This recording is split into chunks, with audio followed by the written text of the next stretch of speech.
Maka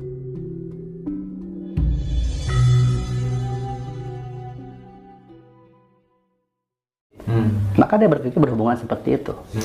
Oh enggak, dalam sejarah Bung Karno sangat dekat dengan Ibu Ratu Kidul. Bahkan Nusantara sendiri ini adalah ada campur tangan dari Ibu Ratu Kidul. Setiap raja Nusantara itu diberkati oleh Ibu Ratu Kidul. Apakah itu benar? Benar, yang saya pahami. Tapi berhubungan yang seperti apa? Bahkan Kanjeng Pandeman Senopati pun berhubungan dengan Ibu Ratu. Penjelasannya ada di Parangkusumo, batu pertemuan. Tapi apakah berhubungannya adalah hubungan intim layaknya kita manusia? Bagi saya, karena saya tidak pernah disampaikan seperti itu, maka saya mungkin, ya silahkan kalau ada yang mempercayai itu, ya. Tapi bagi saya berhubungan itu adalah, contoh misalnya, jangan berhubungan mas, disebut nikah aja. Yang mana sih nikah itu sebenarnya? Apakah yang ijab kabul, yang disaksikan saksi penghulu, gitu. Menikah itu banyak fungsinya. Menikah itu apa? Menyatukan, penyatuan, menyatukan pemikiran, pemahaman, keilmuan. Berhubungan. Nah, Paduka Soekarno, saya sebutnya Paduka atau Bapak, beliau memang berhubungan dengan Ibu Ratu. Ketika perlu nasihat dan sebagainya macam lainnya. Kenapa Paduka Soekarno berhubungan dengan Ibu Ratu? Karena ada yang lain sebagainya, saya tidak boleh mengungkapnya. Jadi kalau berhubungan, sejati yang saya pahami, itu adalah bertukar pikiran, menyatukan energi, pemahaman. Bukan dalam artian berhubungan yang, ya itulah, karena kedangkalan berpikir manusia zaman sekarang. Oh kan ada pesugihan yang kita harus tidur dengan Ibu Ratu, bukan Ibu Ratu. Karena tidak pernah pesugihan. Tapi kalau mereka yang meyakini, enggak itu, ya udah monggo silahkan. Saya tidak bisa memaksakan, saya kan tidak merokok. Terus mas, nggak boleh ngerokok dong mas. Gimana sih mas, saya nggak ngerokok dong, nggak bisa. Sejatinya manusia tidak ada hak melarang dan tidak membolehkan. Karena kebaikan dan keburukan, itu beda-beda manusia dan sendirinya. Bahkan benar dan salah pun bagi saya tidak ada aslinya. Yang adanya konsekuensi, yang adanya menjaga kebersamaan, kerjasama. Jadi kalau ada literasi, mas pernah baca Paduka Soekarno berhubungan dengan Ibu Ratu, iya memang berhubungan. Tapi untuk berhubungan yang tanda kutip seperti yang kita bayangkan di film-film atau hubungan layaknya suami istri, bukan seperti itu. Gitu. Kita ini banyak kotor, banyak rusak dengan para penjajah dahulu, dan banyak yang buat film. Filmnya itu ngawur. Jangan Ibu Ratu, contoh kecil aja. Kalau mas, saya katakan nih, dukun, apa yang bayangkan dalam pikiran mas? Sosok dukun. Ya, sesuatu yang negatif. Sosoknya, penampilannya? pakai kalau dan sebagainya gitu kan. Bahkan tidak jarang kan dukun ada yang pakai belangkon, ada yang pakai baju adat, pakai larik. Loh, dari mana awal kita tahu dukun itu pakaian seperti itu? Dari film mas. Padahal itu ada tradisi budaya kita loh. Hal seperti itu pun sudah banyak dirusak, apalagi Ibu Ratu jauh banyak. Gitu, itu yang saya pahami. Kalau berhubungan itu adalah kontemplasi, penyatuan diri secara pemikiran, keilmuan, penyelarasan. Bukan berhubungan yang seperti itu. Itu yang saya ketahui. Tapi amit pangapunten. Kalau ya saya juga penuh keterbatasan. Tapi bagi diri saya, enggak seperti itu. Semoga ini saya, kalaupun salah ya nggak apa-apa. Gitu kan, karena saya tabur tuai, saya yang berkata, saya akan menerima akibatnya. Begitu. Tapi bagi saya, Ibu Ratu dan Paduka Soekarno tidak berhubungan dalam tanda kutip seperti itu. Ya. Sebenarnya seperti Ibu Ratu, ya. Kostum yang dipakai kan kalau kita lihat di foto-foto ya, yang pakai warna hijau kan, identik dengan warna hijau. Yang diketahui oleh Kang Ujat sendiri itu seperti apa berarti itu maksudnya? Ibu Ratu memang salah satu pakaiannya ada warna hijau mas. Betul warna hijau ya? Ada, tapi nggak selalu pakai baju hijau. Nggak selalu. Ada pakaian yang lain gitu, yang tidak harus pakai hijau. Ada. Dan saya juga itu yang saya ketahui tapi ya. Tapi amit, ngapunten kalau kurang sepaham, kurang berkenan. Memang ada pakaian warna hijau, tapi tidak selalu pakai hijau. Begitu. Dan tidak ada sebenarnya ke pantai dilarang memakai baju hijau. Nanti diambil Ibu Ratu, itu tambah ngawur itu. Nggak ada. Iya. Kalau larangan orang ke pantai nggak boleh pakai hijau, ya simpel mas, logikanya. Laut warna apa? Ada biru, ada hijau. Iya. Kalau orang pakai baju hijau, tenggelam kelihatan. Gitu. Itu logikanya aslinya. Dan jangan segala sesuatu perbuatan kesalahan manusia nyalahin yang lain-lain gitu. Tapi nggak apa-apa kok, Ibu Ratu mah nggak apa-apa, difitnah, disalahkan, udah nggak apa-apa. Gitu. Nah kitanya aja yang harus menyadari gitu. Kalau kita cermati dari bahasan tentang Ratu Kidul tadi kan ya, Ya, intinya Kanjeng Ratu itu kan dulunya itu sosok manusia kan, seperti kita ini kan. ya. Apakah Bunda Ratu itu sebelumnya sudah punya suami? Bunda Ratu. Iya. Bunda Ratu yang mana dulu nih? Yang Nyi Ratu Kidul. Ada. Iya. Iya. Punya suami. Kalau boleh tahu suaminya dulu siapa? Mohon maaf Pak Ponten, ini belum boleh diungkap nih. Karena ini apa, ketika kita bicara soal sejarah leluhur itu banyak yang bisa merubah tulisan-tulisan sejarah yang ada, Mas. Begitu. Apa yang saya sampaikan ini pun jangankan mungkin orang yang bukan spiritualis lah ya. Orang yang spiritualis sendiri pun pasti banyak yang tidak sepaham kontra, banyak yang mendebat atau menyalahkan kontra gitu kan. Nah, saya pribadi ketika memang harus menyampaikan, saya akan sampaikan, tapi ketika penyampaian itu adalah bisa menimbulkan kontroversi atau konflik yang besar, maka lebih baik kita disampaikan. Maka kembali kepada kepercayaan kita masing-masing. Seperti itu. Yang saya ketahui, karena Ibu Ratu atau Bunda Ratu itu memang adalah gelar setiap era, setiap abad, setiap masa. Beliau ini memang gonta-ganti tahtanya, kepenerusannya, sama seperti presiden. Dulu ada Paduka Soekarno, ada Soeharto dan segala macam gitu. Bunda Ratu juga memang beliau punya suami, berumah tangga juga, ada juga. Tapi ketika dawuhnya turun, beliau harus menjadi danghiang gitu, maka berpisah gitu. Suaminya ya ada di daratan dengan tugasnya sendiri gitu, anaknya sendiri, Bunda bersama kerjanya sendiri, seperti itu yang bisa disampaikan ya. Bagi kalangan spiritualis beberapa sudah tahu siapa beliau, begitu.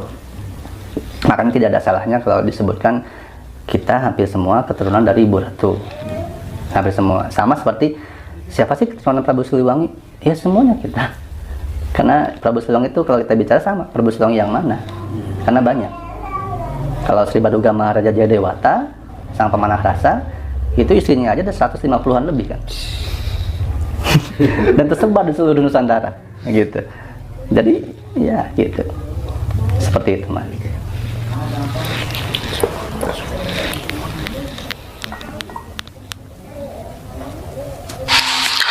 Kalau menurut Kang Reza, kira-kira ketika kemudian ada orang yang menjadi salah satu titisan leluhur gitu, punya tanda-tanda khusus nggak ya kira-kira?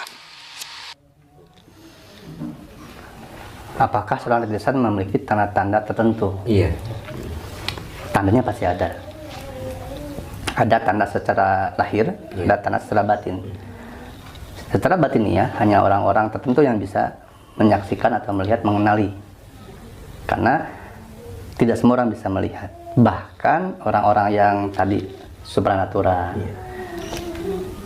cenderung tidak bisa melihat. Apalagi orang-orang yang sudah didahului ketidakpercayaan tentang titisan, maka sama sekali hilang, tidak ada.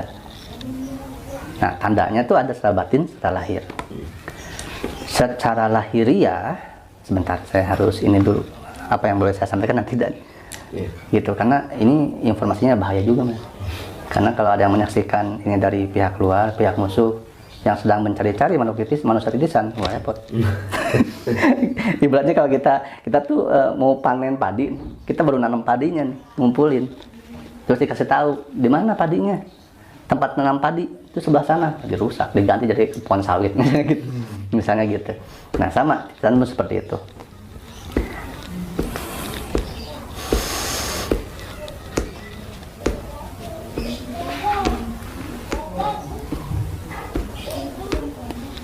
Ya, Pangapunten kalau secara lahirnya saya tidak bisa memberikan tanda spesifik ya, tidak bisa saya, karena seperti yang disampaikan ini bisa berbahaya. Apalagi zaman akhir seperti ini, banyak para manusia titisan yang udah gugur, yang sudah meninggal dengan cara propaganda konspirasi masing-masing mereka. Ada yang meninggal dalam artian sesungguhnya, hilang jiwanya, nyawanya agak dikubur. Ada yang meninggal secara pemahaman pengertiannya, dia berhenti total dan dia tidak menjadi apapun, bahkan ada yang jadi orang gila gitu segala macam. Ini berbahaya. Jadi saya bisa menyampaikan kalau tandanya secara general aja, nggak apa-apa. Biar mereka juga bingung nih yang menyaksikan, karena kalau ketika ngobrol kayak gini, yang mendengarkan bukan cuman kita aja gitu. Tanda-tanda yang boleh saya sampaikan, saya tanda kutip konsultasikan, bahwa sampaikan saja siapapun manusianya yang selalu berjalan pada kebajikan, kebaikan, kedamaian, kesejahteraan, persatuan, dan tidak memecah belah, maka mereka-merekalah makhluk titisan. Hanya itu yang boleh saya sampaikan. Pengapunten. Baik, oke Kang. Kita berbicara lagi tentang titisan leluhur tadi kan. Ya. Tidak sedikit orang itu yang mengaku titisan sosok Semar, kalau dalam istilah Jawa kan. Nah, Iya. apakah sosok Semar itu merupakan wujud manusia atau bagaimana Kang? Kok banyak orang tuh yang mengaku-ngaku bahwa mengklaim bahwa dia itu titisan Semar. Ya, Pangapunten sebelumnya kepada seluruh praktisi supernatural, spiritual, sesepuh, leluhur, baik yang menyaksikan secara lahir ataupun batin. Kalau saya harus menyampaikan ini, mohon dibimbing kata-kata saya supaya tidak salah kata, salah makna, dan orang yang mendengarkan bisa paham sejatinya yang asli, tidak dikelabui oleh pikiran dan hawa nafsunya. Semar itu yang saya pahami adalah filosofi, sifat, hakikat diri. Yang dimana hakikat diri itu ketika menaiki atau melalui nyambung ke yang tadi, tujuh yang tadi. Kalau sudah masuk ke yang tadi itu, kita menghilangkan Tuhan dalam diri kita menghilangkan malaikat, kita menghilangkan setan, menghilangkan kebinatangan dari kita, dan kita sadar bahwa kita manusia, akan apa, harus apa, dan kenapa, bagaimana, maka kita telah mengenali diri kita. Manusia sudah mengenali diri kita, mengenali dirinya sendiri, sudah manunggaling kaulah Gusti, dia memunculkan Semar dalam dirinya. Karena kalau kita lihat sosok di dalam digambarkan, Semar itu wajahnya itu kan seperti tersenyum, tapi bibirnya seperti menangis. Wajahnya putih, perutnya gendut, tidak berpakaian, dan hitam. Itu simbol badannya apa? Kok hitam? Simbol tanah. Wajahnya, kalau dari mata kan seperti ketawa, sering nangis, apa segala macam. Itu simbol kehidupan, susah dan senang. Kuncung putihnya, kalau di Sunda kan ada kuncung putih. Itu simbolnya adalah kesucian, kebersihan. Apa yang suci, yang bersih? Anak kecil. Kita harus kembali ke anak kecil, anak balita, anak bayi. Yang kita tercampuri hawa nafsu segala macam. Nah, kalaupun kalau misalnya Semar adalah kesejatian diri, ajening rasa, ajening diri, menemukan diri yang sejati, guru yang sejati, menunggaling kaulah Gusti, bersatu bersama Tuhan, wahdatul wujud. Semar adalah gambaran bumi, Semar adalah gambaran penciptaan, Semar adalah gambaran budi pekerti, Semar adalah gambaran tindak laku kita dalam menjalani kehidupan. Maka adakah orang yang misalnya menjadi sosok Semar dititisi? Sejatinya Semar itu tidak menitis. Pemahaman saya, Mas. Pangapunten semuanya. Semar itu karena Semar itu bukan sosok, tapi sifat. Tapi ketika sifat ini dimiliki seseorang, maka dia bisa menjadi Semar. Kalau di dalam tokoh pewayangan, baik di wayang kulit ataupun wayang golek Jawa, fungsi Semar apa dalam pewayangan? Dia ini adalah pemomong raja, anak raja. Dia penyambung lidah antara rakyat kecil dengan raja. Nah, arti manunggaling kaulah Gusti, kaula itu kan rakyat, Gusti itu pemimpin. Kalau dalam skop kemanusiaan harus menyatu. Selamanya Nusantara akan kacau balau. Siapapun presidennya, siapapun yang memimpin, kalau tidak manunggaling kaulah Gusti, rusak. Karena berbagai macam orang ada kepentingan. Kalau ada orang yang mengaku dia sebagai titisan Semar, ya monggo, silahkan. Nggak apa-apa, bebas manusia, Mas. Mas mau ngaku titisan siapa? Titisan Leonardo DiCaprio misalnya, boleh, bebas, bebas. Cuman ini untuk menggelitik kesadaran kita. Kenapa setiap manusia yang anggaplah dia spiritualitas atau supranatural, kenapa ketika dia memahami titisan reinkarnasi, kenapa dia selalu mengakui yang baik-baik, yang tinggi-tinggi derajatnya? Saya titisan Semar, saya titisan Prabu Siliwangi, saya titisan Prabu Brawijaya. Kenapa nggak ada yang bilang saya dulu reinkarnasi dari kusir, saya dulu reinkarnasi dari pedagang pasar zaman Majapahit? Kenapa nggak ada yang begitu coba?